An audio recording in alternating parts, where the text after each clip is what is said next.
Student, आज हम पढ़ेंगे हिंदी सेकेंड लैंग्वेज परिवेश से पाठ 11। ठीक है। फुसफुसाहट। फुसफुसाहट के रचयिता कौन है? मनोज दास। ठीक है, जो हमने पिछले के वीडियो में पार्ट 1 पढ़ा चुकी थी। अब मैं आप लोगों को आगे का पढ़ाने जा रही हूँ। चलिए स्टार्ट करते हैं। राजू ने आपे से बाहर होकर कहा, तुम कहते हो कि तुमने मेरा कुछ नहीं बिगाड़ा। क्या तुमने परीक्षाओं में मुझे मदद देने से इनकार नहीं किया? राजू ने इतना गुस्सा होकर रघु से कहा, अब मेरा समय आया है।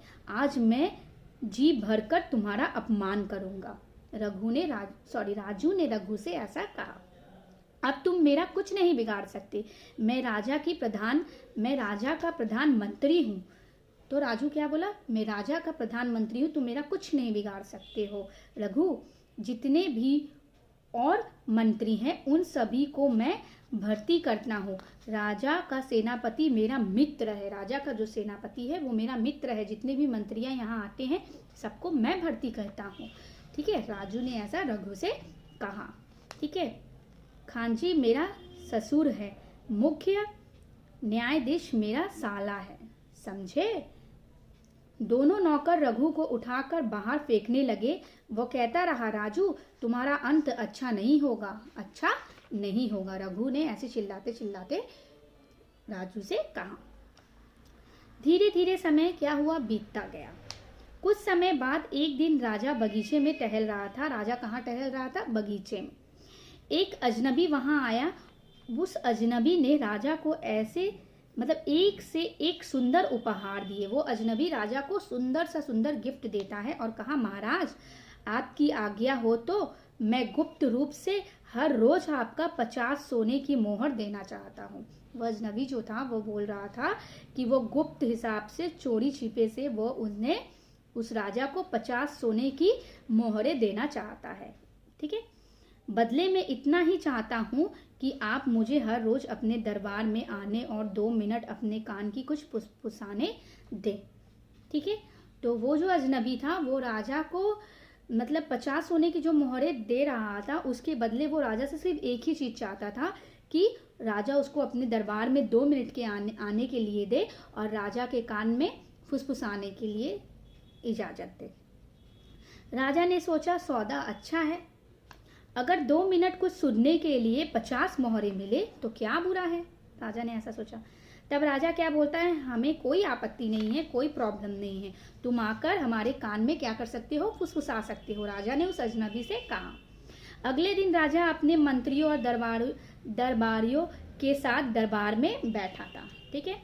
एक अजनबी लोगों को धक्का देते हुए राजा के पास जा पहुंचा। एक अजनबी लोगों को धक्का देते हुए किसके पास जा पहुंचा? राजा के पास। राजा उसे देखकर मुस्कुराया। अजनबी ने उसके कान में फुसफुसाते हुए कहा, वो अजनबी उसके कान में, राजा के कान में फुसफुसाते हुए क्या कहा? आज का दिन बड़ा अच्छा है।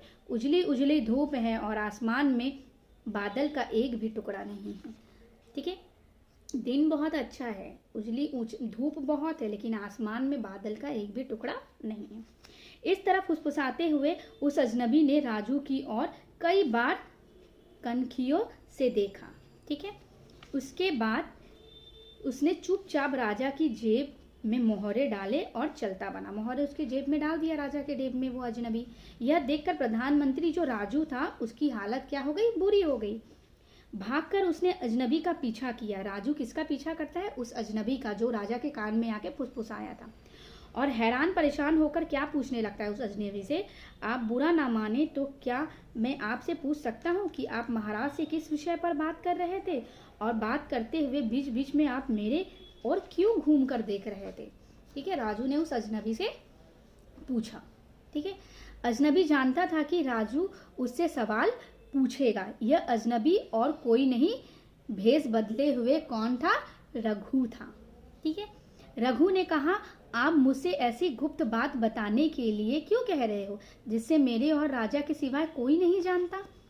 यह सुनकर राजा की घबराहट चुगौनी हो गई। बहुत ज्यादा डर लग गया। उसने घुटने टेक कर रघु के कदमों में 100 मोहरें रखी और गिड़गिड़ा कर कहा, शाम को मैं आपको इतनी ही मोहरें और दूंगा।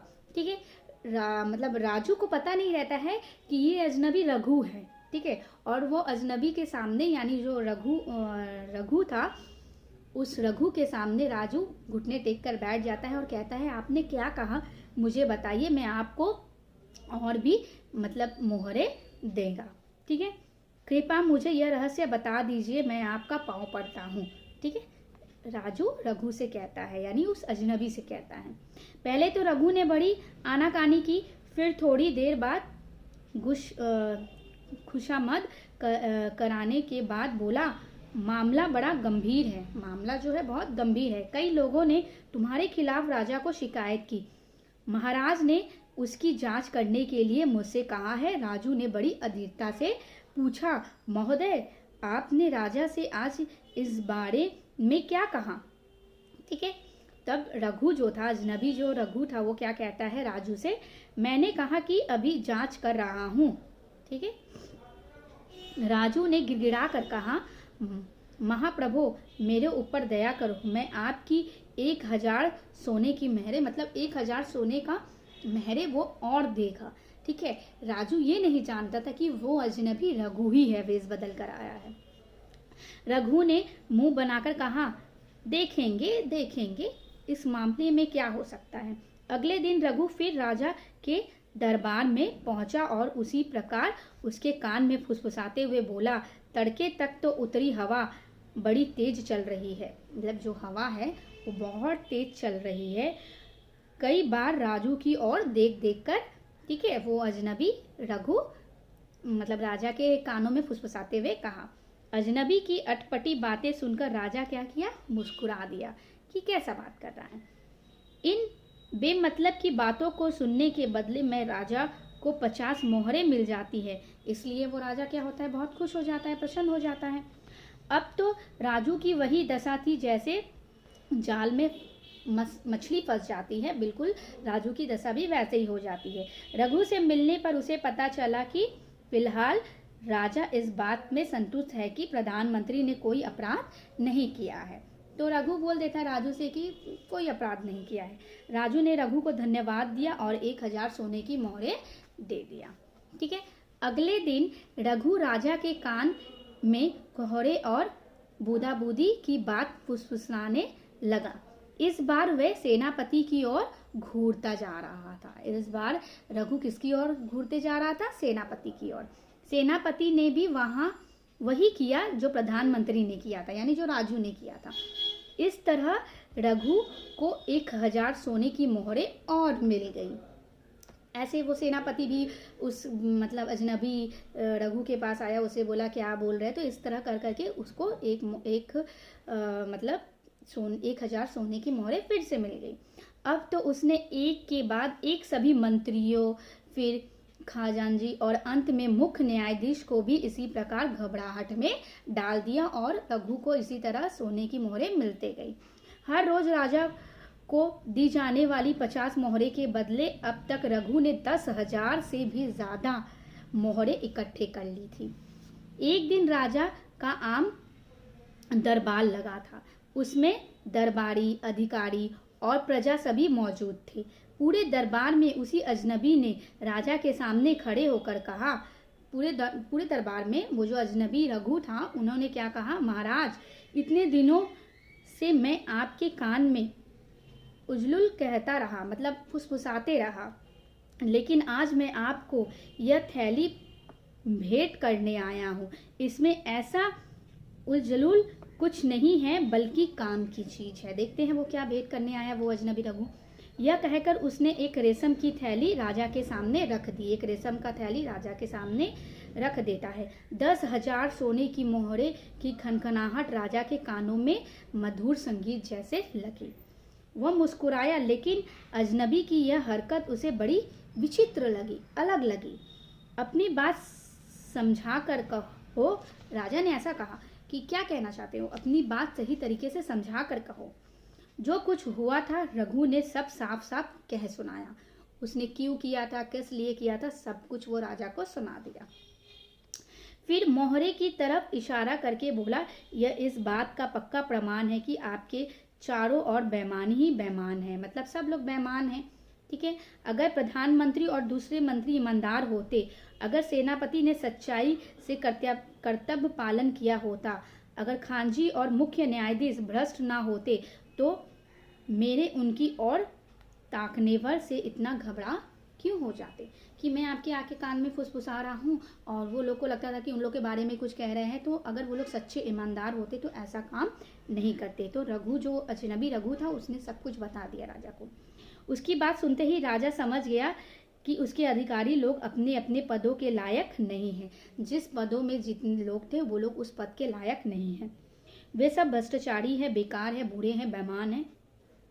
उनके मन में खोट है और अपने अपराधों के डर से वे हर समय घबराए हुए रहते हैं। वो जो गलती करते हैं उससे वे घबरा जाते हैं। राजू और उसके साथियों ने धोखाधड़ी, बेईमानी और झूठे के सहारे अपने जो पद प्रतिष्ठा बना रखी थी वह बालू के ढौरते की तरह ढल गई। ठीक है, जिस तरह सैंड में हम लोग मिट्टी में पानी दे देते थे, वो मिट्टी बह जाता है, बिल्कुल वैसे जो राजू था और उसके जो मंत्री और भी थे वो लोग बह गए। राजा ने रघु को अपना प्रधानमंत्री बना लिया। तो राजा ने किसे बना लिया प्रधानमंत्री? रघु को, क्योंकि रघु एक सच्चा ईमानदार था। रघु ने कुछ ही दिनों में दूसरे खाली पदों पर मेहनती और ईमानदारी से आदमी नियुक्त कर दिए। अच्छे अच्छे ईमानदार आदमी को लाके रखे। अब राजकाज बड़े ही सुंदर ढंग से और सुचारू रूप से चलने लगा। तो इस कहानी से हमें क्या सीख मिलती है? इस कहानी से हमें यह सीख मिलती है कि हमें सच्चाई के रास्ते पे चलना चाहिए, बल्कि बेईमानी के रास्ते पे नहीं चलना चाहिए। Okay student, thank you. इस चैप्टर का मैं आप लोगों को क्वेश्चन आंसर्स नेक्स्ट वीडियो में अपलोड कर दूंगी। Bye student.